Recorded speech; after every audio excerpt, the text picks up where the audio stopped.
do. We hide. It's the best hidden profession, I think. You know, unless you have somebody in your family or in your circle of friends that does this job, it is it's quite well hidden.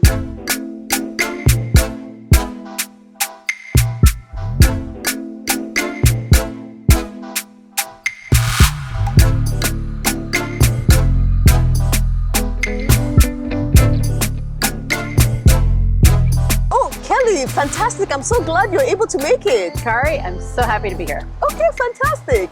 So you and I have been friends for a while, and I think your career journey is one that would be inspiring to other people. So I know you're a landscape architect with the municipal government. Could you tell me what does your role entail?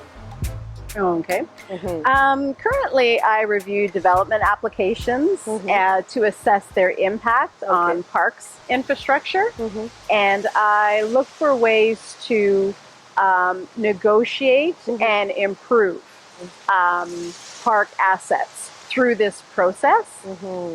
And when you say development process, do you mind breaking it down for us? Like, what is that like? What's that really? I totally understand being on the outside and just not getting, all these terms because had I never worked in the planning department, I wouldn't be exposed to a lot of things. And so, the buildings that happen around us, the parks that happen around us, there's a formal process that the municipality has for developers to go through in order to ensure that the developers are meeting the municipal goals as well as their own objectives. So maybe break it down. What exactly does a landscape architect do? I think this is a question that many people ask me a lot, and I want to roll it over to you. Kellie, what do landscape architects do? What do we do? What we see it every day. That's true. So architects are more obvious because we look at buildings and it's very clear what they do. But all the spaces in between that connect the buildings, when we think about civic spaces like Nathan Phillips Square or Dundas Square in downtown Toronto, we think about parks like High Park or over in Scarborough, there's the Guild Park and Inn. We think about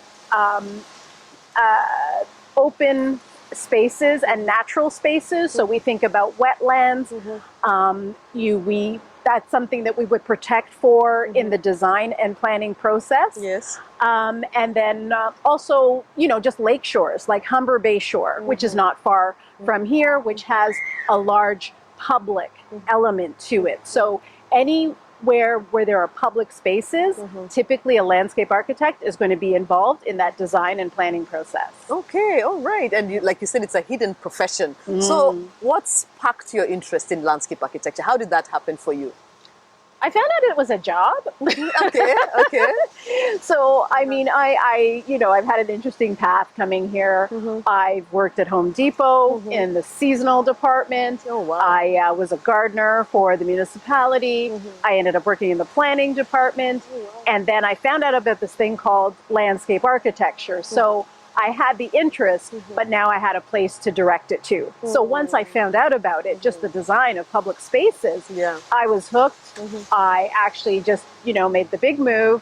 I quit my job and I just went back to school full time in order to get my degree in the subject. Wow, quite radical. So what university did you go to study? What exactly? And was that different from your undergrad?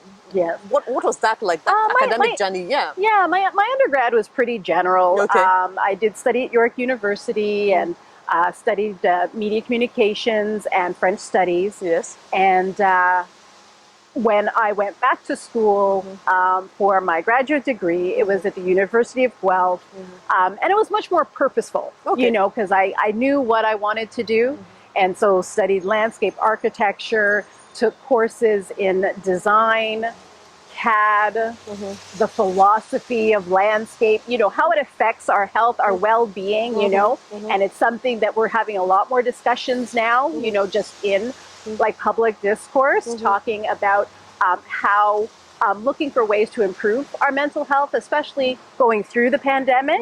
And, we've always known as landscape architects and, anybody who deals with the land, like just how important it is to have that connection in order to relieve stress and to, just make us feel better.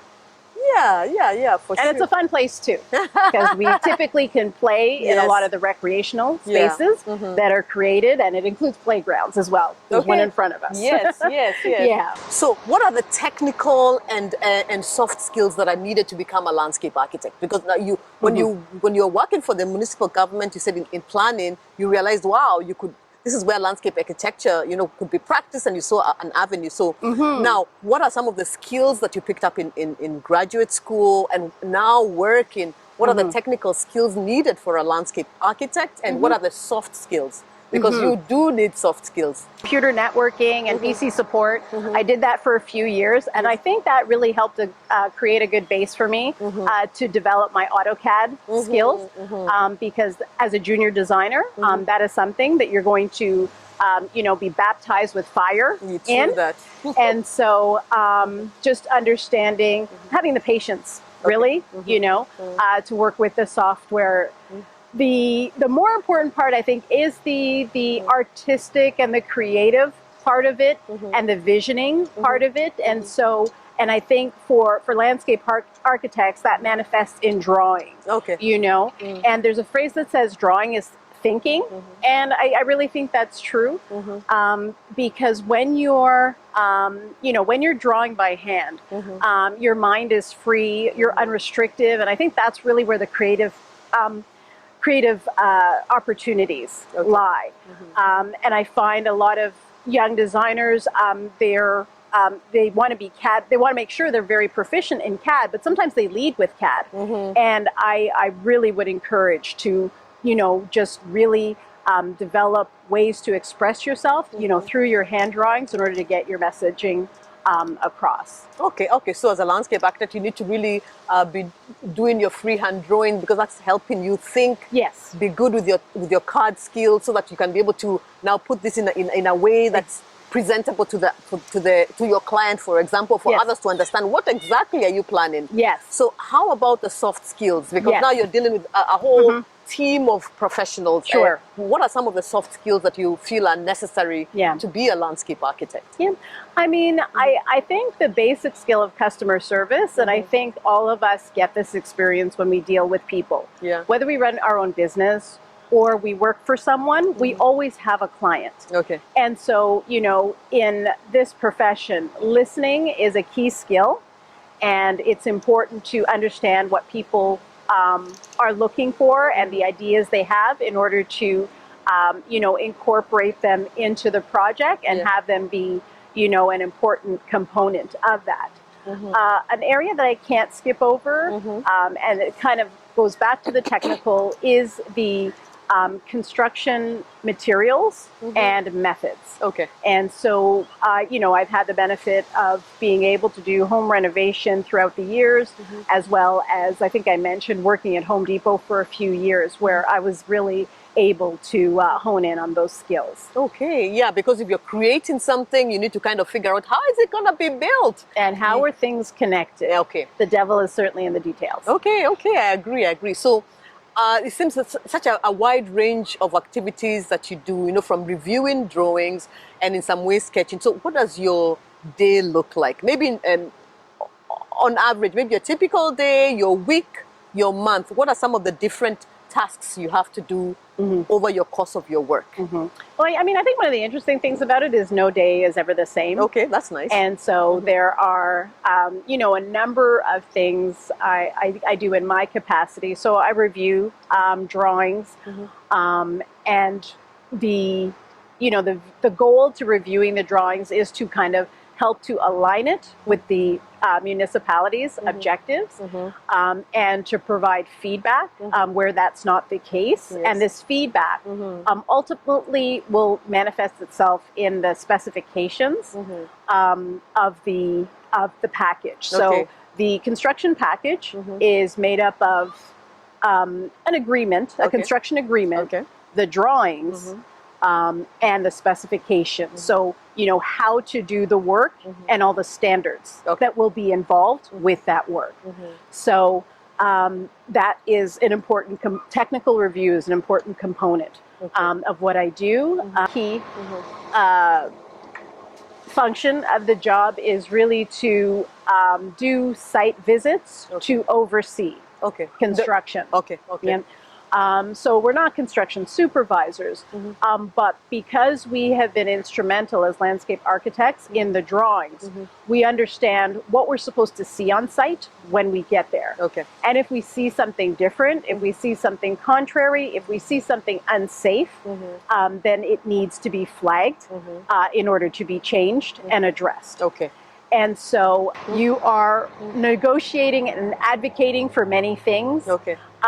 However, when you get into the field and you're working with contractors, you want to ensure that your vision, the client's vision, are fulfilled. And so it's important to review the various stages and phases of construction to ensure no errors are being made that will compromise the entire design. That makes sense. And I think it's fitting for me to ask, because landscape architects who work for the municipal government, their role is slightly different from the landscape architects who are in private practice, who have a client, and so that their roles are very different. Could you maybe walk us through some of the differences? Sure. I think in terms of what I do, the main difference would be the production of drawings and specifications. So when I was in private practice, I produced drawings and wrote specifications. On this side of the fence, I review the drawings and make comments for improvements or changes, and I will revise specifications. But there are a lot of similarities in the two roles. And that would be things like site visits, as well as contract administration, where the contractor provides, whether it be the private landscape architect or the public landscape architect, with a list of activities that have been completed according to the drawings and specifications, and they will provide invoices that need to be paid, and so those will need to be certified. So just in order to ensure that the project is coming along as it should. So the people, the landscape architects in private practice are the ones actually doing the drawings for their client, and then they submit those drawings to the municipal government for the landscape architect on the municipal side to review and see whether that's okay. And like you're right, and then again, both of them need to do site visits to ensure the quality of the work is not compromised, right? Absolutely. And the vision is achieved. Could you walk us through some of the projects that you have been involved in, and maybe tell us what your role was in those projects? Some of the challenges, some of the things you wanted to see accomplished, and the successes, and the things that you had to compromise, because you can't win everything. Sure. I mean, where we're sitting now is one project that I've worked on, and I'm not taking credit for what we're seeing around us. But there are a couple of specific things that happened on the site that I was very much involved with. And so it was a city project, and at the time I was in the planning department. However, the project was being led by another division. And so what that meant is that we didn't necessarily have the last say in the project, but we were a stakeholder. And so we had certain areas of the project that were were of interest to us. So it was actually, I represented the urban design interest, which is typically the public boulevard, and that's the area between private property and the street.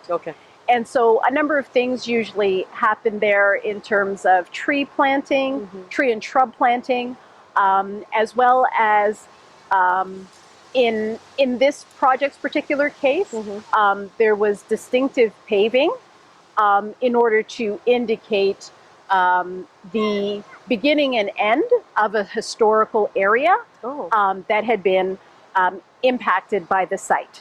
So a street was actually an old road was removed, and the the road was actually, the area was kept as a pedestrian place.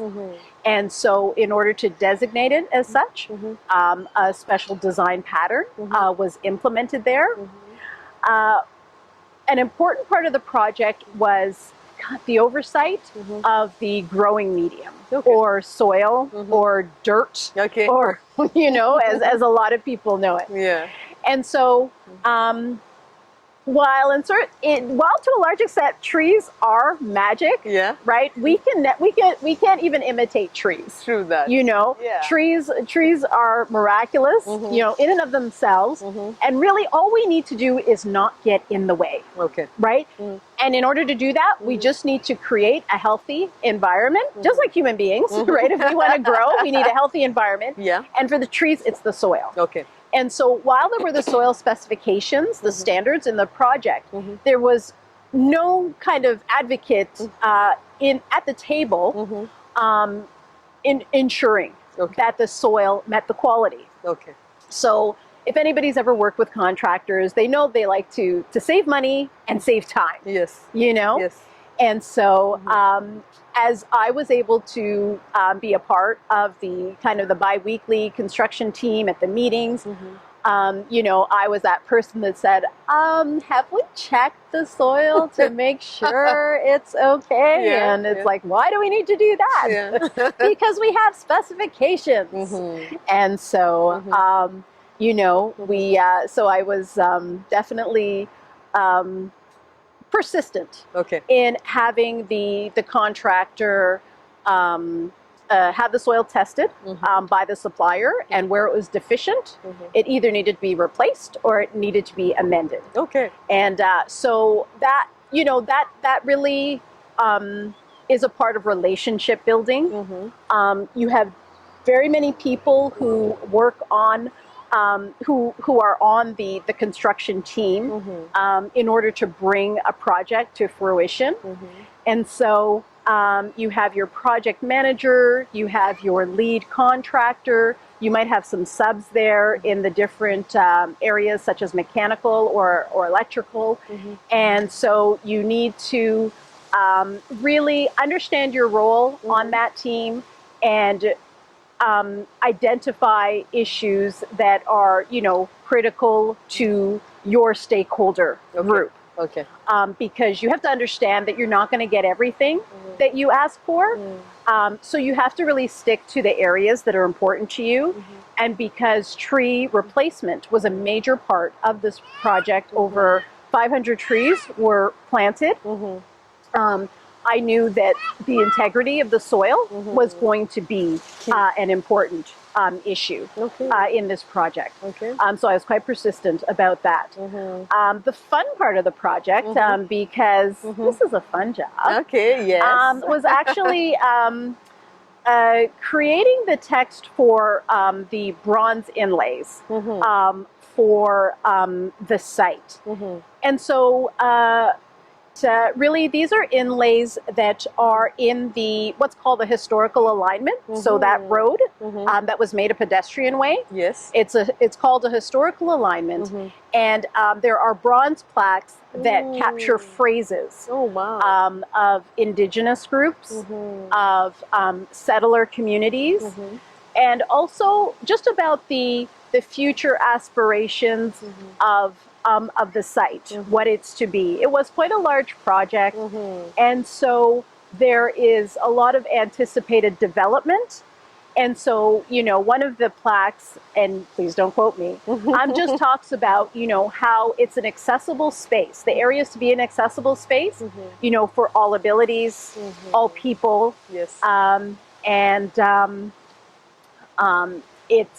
It is really public, and it's for everyone.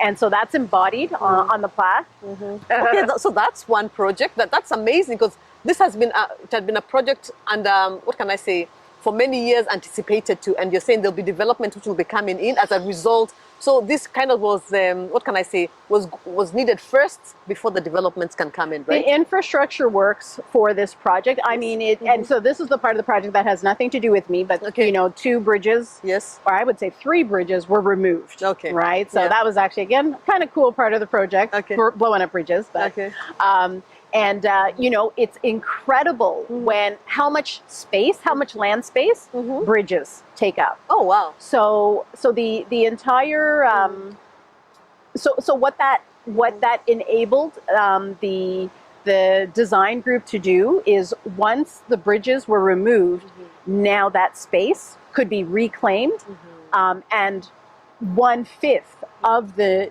new site is actually going to be parkland. So it's very kind of progressive in its approach. Okay. And, you know, one of the things I'll mention about this project was a tree called Bob, which was revealed when one of the bridges was removed. Oh. So this tree had been there all the time. I looked it up on the municipal mapping system.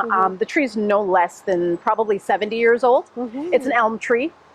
And quite healthy. Oh, wow. And so once the bridges were removed, all of a sudden, this tree that had been there all along was now finally seen, you know? Okay. And it was now the landmark for the intersection. Okay. Yeah, so it can be found at Kipling and Bloor. And, you know, I've seen recent photos of it. And we, in order to, you know, build that relationship between the contractors and the trees, we gave it a name. The tree is Bob. Just make sure Bob is protected. Okay. Whatever you're doing, you know, don't impact Bob's tree roots. Bob's not going to like that. Okay. You know, All right. but just to have some fun with it, you know? Yeah. Okay, absolutely. So along your career journey, Kellie, I can imagine that you made so many big strides, and you are going under, you know, uncharted territory, as it were. So what are some of the challenges that you experienced along your career journey? And how did you mitigate those challenges? Okay. Or continue? How do you continue to mitigate those challenges? I have not made a lot of big strides. Okay.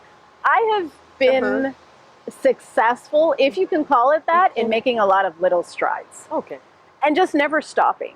Oh, I like that. So I have been in environments that have been combative rather than collaborative. Okay. And I learned about myself that I need to be in a collaborative environment where I can work with people. Okay. And so when I found myself in combative environments, I needed, like a tree, to find new soil that would nurture me and nurture my soul. And so, you know, just being patient, you know, just working through the process and, you know, just making that next step. So I'm not looking at the top of the staircase. I'm just looking at the next step. Okay. And just making it there and the next step and the next step, because it's very overwhelming if I'm just looking at the top of the staircase and say that's where I want to be, because it can be very intimidating. That's true. You know, especially if you're in an environment where your confidence is being challenged, you know? And so it's important to take care of yourself. You know, it's a form of self-care in order to preserve your confidence, because when you're in the right environment, you will thrive. But I love the way you put it, Kellie. I think that's very that's touching, and that's true. You know, instead of aiming up there, take a little step forward, then another step forward, and a little step forward. That's something that definitely I'll carry with me for sure. All right. So, is there any career advice? Are you glad that you never took? You know, people are always willing to give some career advice. But are there something somebody told you that you're like, thank God I never followed through on that? Give up. Think small. Oh. Stay in your lane. Wow.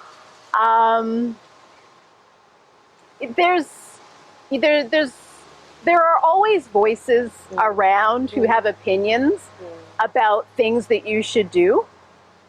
And once you are confident and grounded, you know, in reality, you should really just listen to your heart and your mind and just make decisions to take you forward and ignore the noise.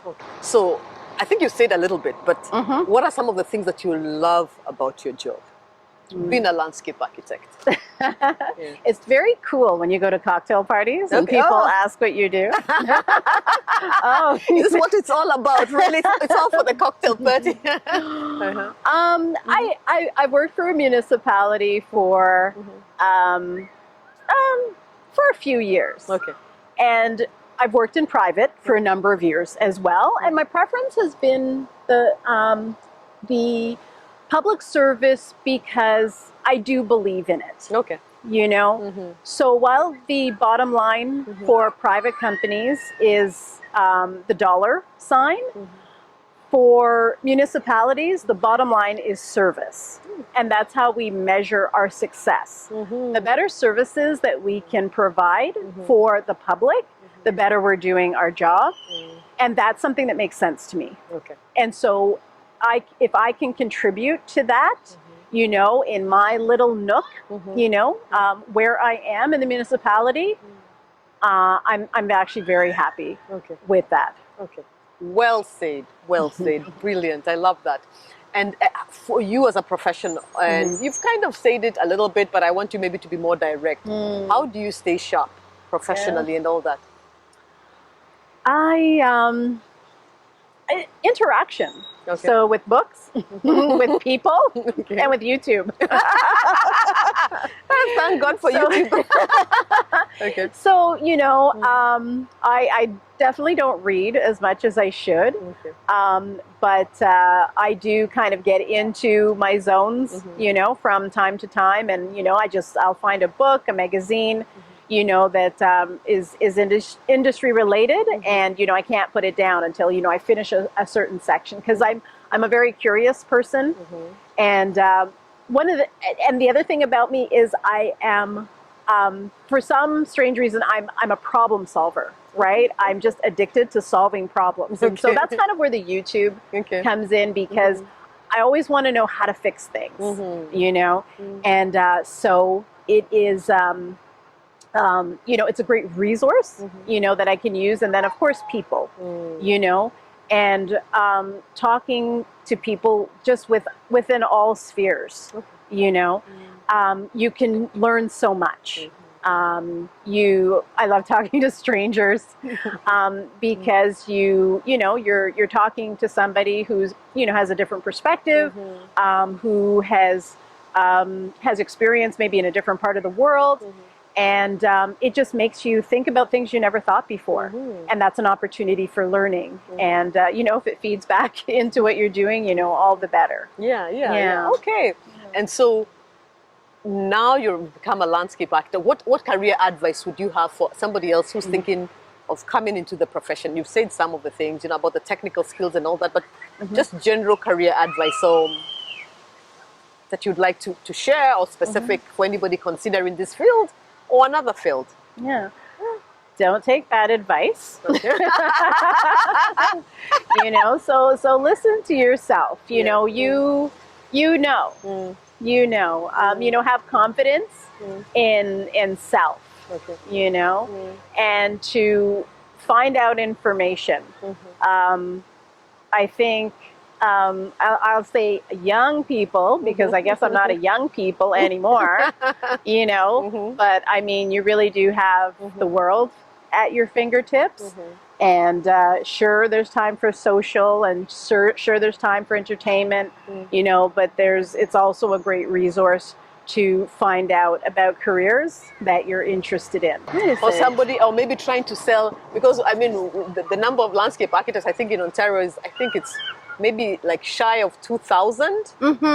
So of course we would like many more to become landscape architects. Anything that you'd like to urge or kind of sell the profession, as it were? Anything that you think would interest somebody? Well, I mean, I think every profession should reflect the community that it serves, right? And so if there's diversity in the community, and we know there is, you know, especially in Toronto, the profession should reflect that.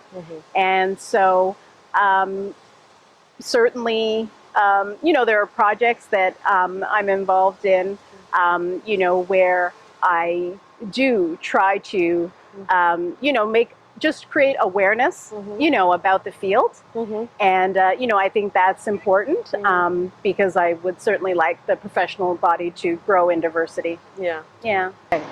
So Kellie, that was fantastic. Thank you so much for walking us through your career, your highs, your lows, some tips and just little nuggets that people can latch on. So thank you. Okay, thank you. And I'm hoping it's of help to someone. Yeah. You know, I know that there's a lot of noise in this world. And so when you find something that interests you, you should definitely, you know, pursue it. Okay. Yeah. All right. Thank you. Okay.